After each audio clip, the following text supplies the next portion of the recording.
Misspelled it off that website. Good evening. Sorry, I was out knocking on doors, so I ran home to change and be here tonight. I'm State Representative Jackie Dingfelder, and I'm really excited to be here tonight because I am a resident of Rose City Park, and this is my neighborhood, and I've lived here for almost 15 years with my husband Tom, who's here tonight with me.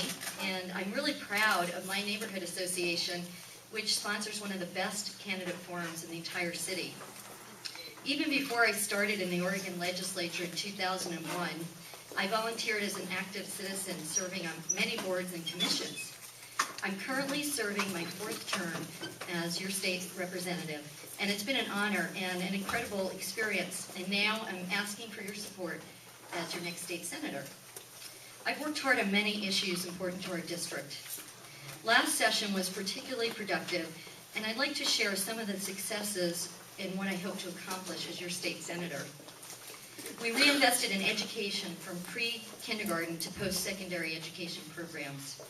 During the last decade, I'm sure you're aware of this, but we saw $1 billion, yes, $1 billion in cuts to K through 12 that left Oregon students with the largest class sizes in the shortest school year. Last session, I fought for an 18% increase in K through 12 budget, but class sizes are still too large, and we still have one of the shortest school years of any state. A top priority for me, and I know for many of you, is to restore our public schools to provide every Oregon child with a quality education. Higher education needs greater investments, and the increased tuition costs have severely decreased access to higher ed for many Oregonians. We also created Oregon's first rainy day fund. Our outdated tax system does not adequately fund our schools, especially during economic recessions. So last session, I supported and voted for legislation that suspended the corporate kicker and put it in the rainy day fund. However, because of constitutional restrictions, we are only able to suspend that kicker one time. So our new rainy day fund will be crucial in supporting our schools during the next economic downturn, which unfortunately may be here on our doorsteps today. I hope to work as your state senator to pass legislation that will permanently put the corporate kicker into the rainy day fund. And I will also work to increase the $10 minimum corporate tax. That's right, $10 that has been in place since the 1930s. We also, last session, capped payday lending rates. 8 months ago, there were more payday loan shops in Oregon than McDonald's. I know that's a shocking statistic. When I found that out, I was outraged.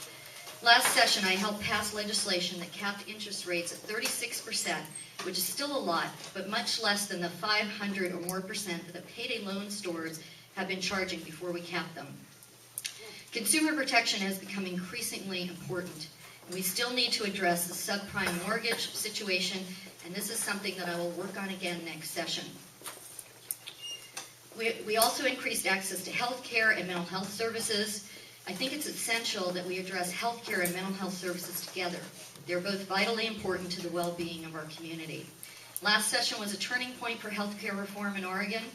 I supported legislation that put the brakes on the rising cost of health care by expanding the state's prescription drug purchasing pool to be available to all Oregonians, and also requiring hospitals to provide out-of-pocket cost information to consumers.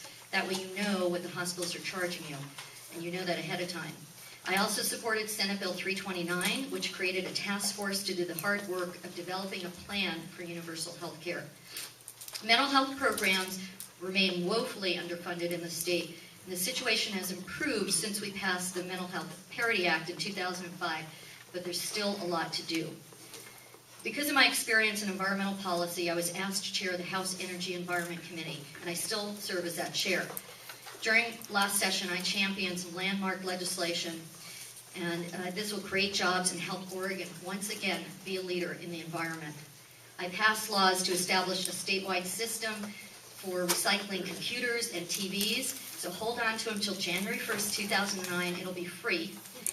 I require 25% of our electricity is generated from renewable sources by 2025. Provide incentives for clean and renewable energy and technologies that create family wage jobs. Help clean up our waterways. And finally, I helped update Oregon's bottle bill to include plastic water bottles. Again, that goes into effect January 1st, 2009. In closing, my only interest in being in public life is to be able to make a difference for our neighborhood, our district, and our state. And I believe I can make the greatest difference as your next state senator. Thank you.